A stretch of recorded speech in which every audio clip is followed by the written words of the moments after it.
Welcome to Around the Academia, presented by Texas Smash. Panelists will be graded based upon the quality of their answers as we cover the biggest questions from all corners of the My Hero Academia universe. By the end of every Around the Academia video, a panelist will be crowned champion. If you haven't done so already, please make this the video that you subscribe to Texas Smash. Even gaining a single subscriber helps to support the channel and make videos like this happen. Help Texas Smash crack that 100 subscriber mark. Stick around to the end of the video to see which panelist will win this episode of Around the Academia. Let's nerd out together. Tomura seems like the kind of guy who is willing to pay any price for power. However, due to recent events in the manga, is Tomura second-guessing his decision to receive All for One's power? Let's start with you, Danny. What do you think? I think he is because now he's starting to merge with All for One. At the start, when he first went into the Vestige world against Deku, it was like he was just coming out of his shoulder, and he was trying to decay him. But I think now, as he's got more together with him, he's starting to think to himself, "What am I doing here? This is not what I wanted. I wanted to just become a stronger being. I wanted to be able to steal All for One myself and everything." But now it's come to a point where he's got so merged with me, he's literally like can't do what about it. He's literally like trapped in a cage, as one would say, and he's just like, I'm done for it. I need someone to help me, because like when Deku said there were a kid screaming out for like looking that he needed help, it's kind of symbolising now that Shigaraki is kind of asking for help because he's regretting what he's done now. He's starting to regret ever taking All for One quirk and just being like, oh, this isn't what I wanted. I don't want this anymore. Rose, what do you think? My point's quite similar to Danny's. And like when he was in the Vestige and told All for One that he doesn't want to be his pawn anymore or whatever, and it's I don't know. He just gave off the vibe that he didn't know that this is what he was going for, and that maybe he wasn't ready for it or doesn't want it. But yeah, I feel like he's probably regretting going through with it. Turtle, what do you think?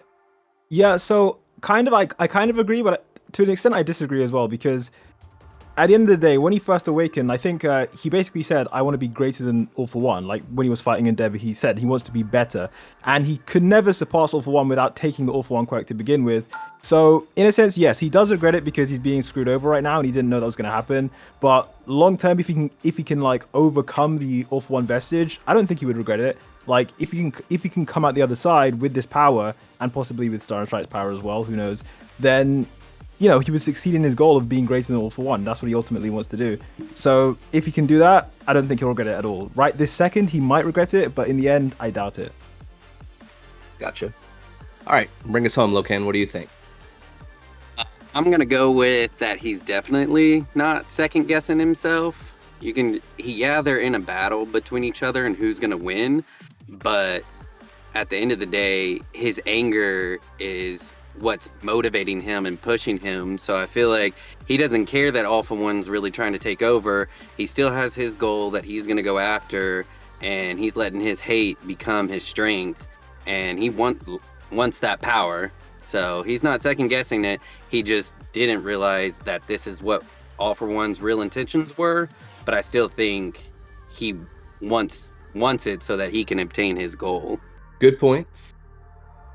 Question 2, we'll go backwards this time. There have been quite a few old villains being shown in a different light lately. For example, Stain, Toga, Spinner, Overhaul, and Nagant have all shown signs of at least slight change to their original ideology. With the next major battle right around the corner, who is most likely to fight alongside the good guys first? Locan, start us off. Well, as far as who's most likely, it's more emotional for me, and I just really want to see Lady Nagant. Not necessarily Overhaul, even though that would be really cool for them both to like turn a new leaf and get some redemption and then come in and be helping the heroes.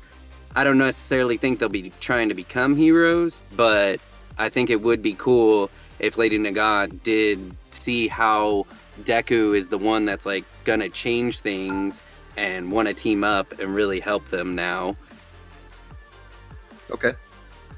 Turtle, what do you think? Yeah, 100% is going to be Stain.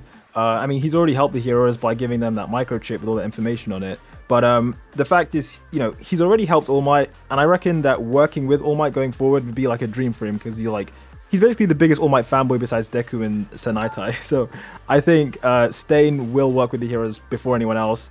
But Lady Nagant, I do agree she will help them as well, and I think eventually Spinner will as well. He's not buying All for One. He's not into that. I think eventually Spinner will flip as well. But in terms of who goes first, it's going to be Stain. Gotcha. Rose, what do you think? I really hope Nagant joins the heroes, but I don't know. It depends the extent of her injuries if she will join them or not. Like after being exploded, I don't know if she'll be in a fit state to fight among. But hopefully she is. I think, Stain is also a good one that could join them because of all the information it's given as well. Cool. And then Danny, what do you think? I'm going to go that it's going to be Spinner, because Spinner was questioning All for One from the start when he went in Shigaraki's body, saying you're the one that I wanted to follow. He wanted to follow Shigaraki, not All for One. So I think what's going to end up happening, he's going to get told what he's going to have to do. Like, obviously, go and be like this speaker. But as he's doing that, he'll be feeding information into the heroes. He'll start feeding some information, and I think he'll meet up one-on-one with Deku, and he will ask for Deku's help to save Tomura Shigaraki from All for One, because he knows a bit of information about them two merging together, and that Shigaraki might potentially be dying inside because his vestige is getting taken over by All for One. Cool. Okay, so going into the final question here, I got everybody tied at 2 points apiece, so we got to bring it on this last question. Now that Season 5 is complete, what are you most excited to see animated in Season 6? Let's see. We'll start with Rose this time. I think the thing that I'm most looking forward to is probably the fight between Deku and Shigaraki, assuming that that's going to happen in 6. Probably will. But I think that's the thing that I'm most looking forward to, based on the amount of action that was in it. And also the Gigantomachia encounter as well. I think those are the two main ones that I can think of off the top of my head. But yeah, I feel like they're probably going to go all out with the animation on those two. I hope so. Right. Okay. Let's see. Locan, what do you think? So, Season 6, I know we don't know exactly where it's going to end up in the manga, but for me, just like on the last question with Lady Nagant, I really hope, I know that's really far into it, but it would be really cool if this next season they did at least get to that far for the fight between Lady Nagant and Deku. I think that would just be epic to see that. Because even in the manga, they did like a colored panel of her, and it just looked so awesome.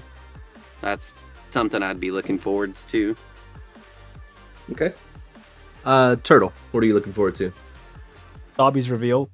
That is like the thing that I'm most looking forward to. Even though we know it, this was like, to me, the biggest secret that I was most anticipating.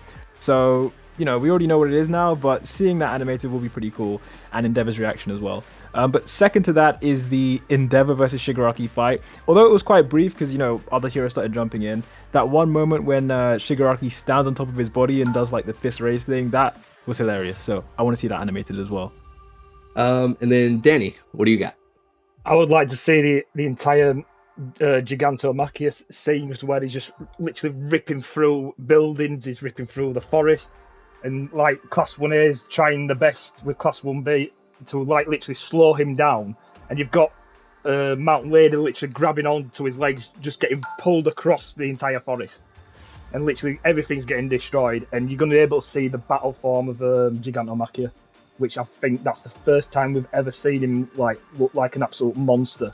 Like, we've seen him big once against Shigaraki, but this time he's got a mask. He's got like a mask over his face and he's got claws, and he's just ripping through everything. We got Danny and Locan tied at 3. I got Rose and Turtle with 4.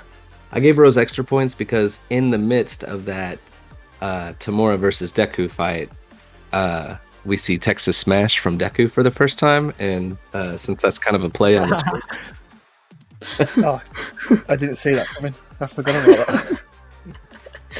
Okay, so this is just Danny versus Locan here. What is the most terrifying quirk in My Hero Academia currently? Let's say Loken. You lead us off. I would say, to me, would be someone who literally just showed up, and that's Stars and Stripes. We might not know the whole parameters and limitations of her quirk, but still, to me, I compared her to a genie. She literally can make a wish and grant it all on her own. And that, to me, is terrifying. That's intense, that she can literally stop your heart if you move even a centimeter. So to me, that she might be a hero, but that is one terrifying quirk. Okay. So that's the most terrifying quirk in the series right now. Right now. Okay. Danny?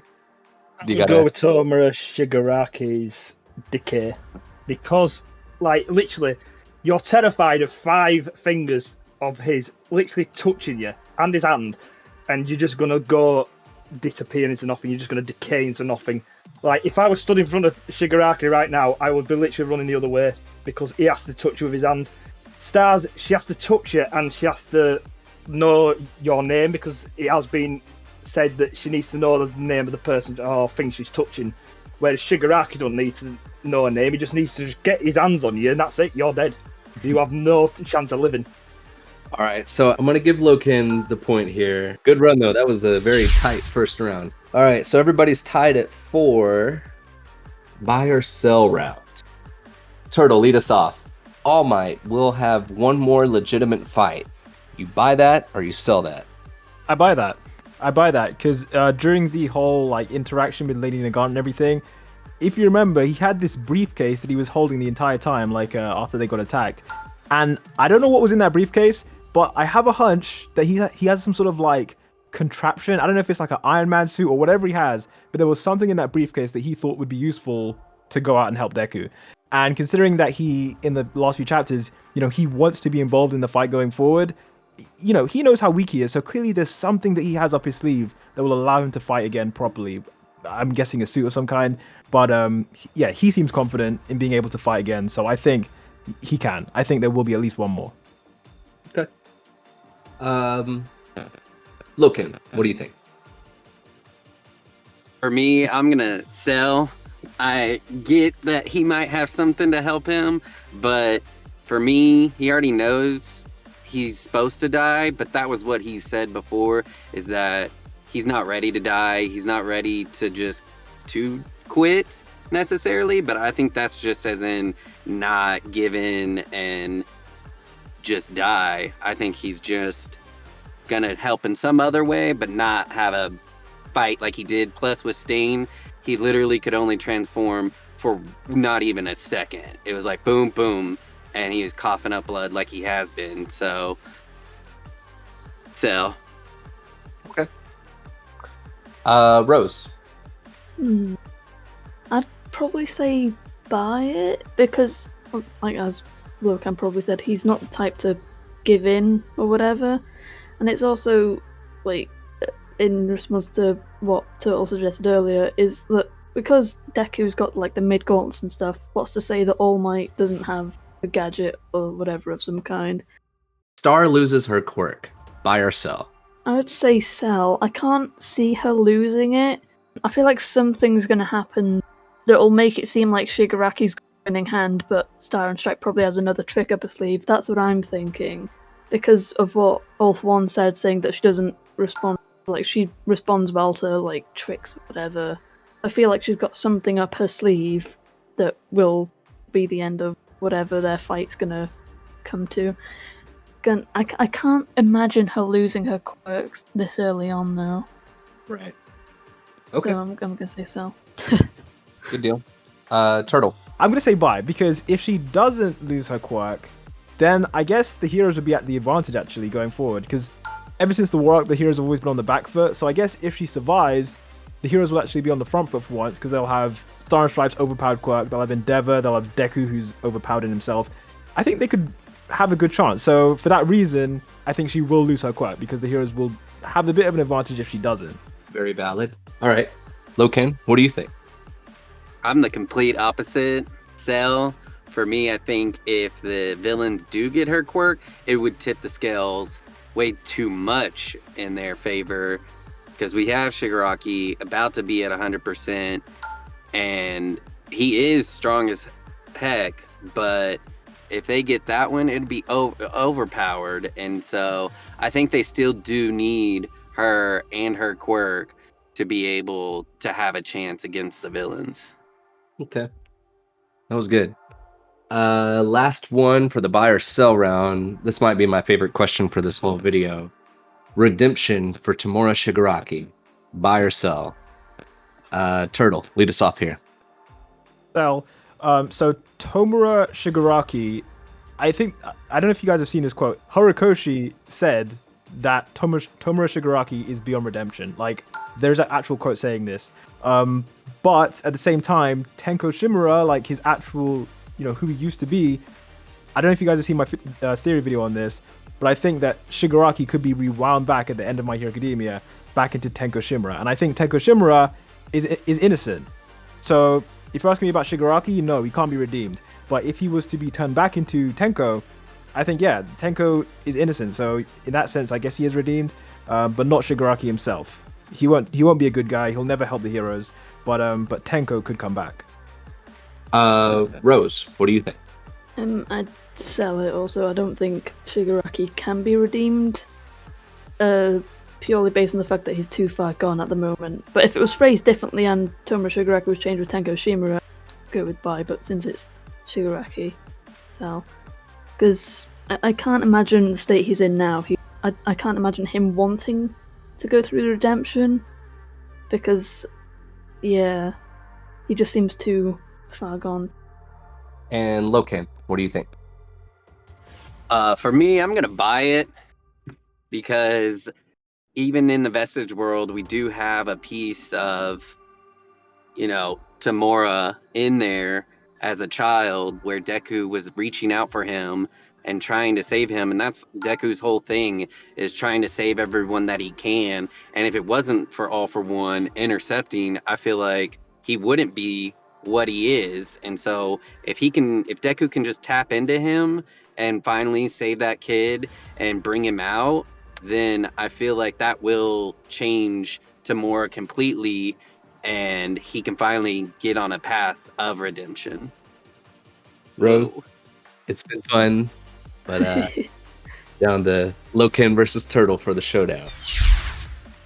Will Shoto eventually be seen as a true hero and avoid a negative reputation due to his family's past? The reputation of his father is, that's Endeavor's own legacy. Shoto himself is a completely separate individual. I know people were looking at him, a bit weirdly because of his connection to Endeavor, but he is his own person. He's got his own power that's distinctly different from Endeavor with the whole ice and everything. So I think in time, once he does, enough for society, and once he's a full pro hero, people won't really associate him with all of that tragedy. And especially if he defeats Darby. So that's an important thing as well. If Shoto and Endeavor take Darby down together, I think that in itself is enough for people to go, okay, fair enough, they are completely different. And yeah, Shoto's pretty innocent when it comes to Toya's whole backstory anyway. So yeah, I think he will be seen as his own thing. It won't really affect him in the long term. Okay. What you got, Locan? Well, for me, I feel like society is and has been really harsh on the heroes, and they're trying to change, but at the end of the day, I don't know if they really will forget what Enji did, which that's his family, part of Shoto's family past.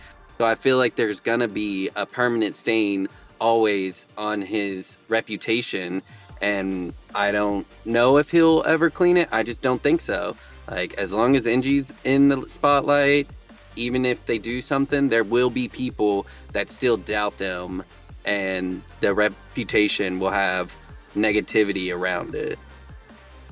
I'm going to give the point to Turtlequirk there, but that was really close. Both of those were really good arguments.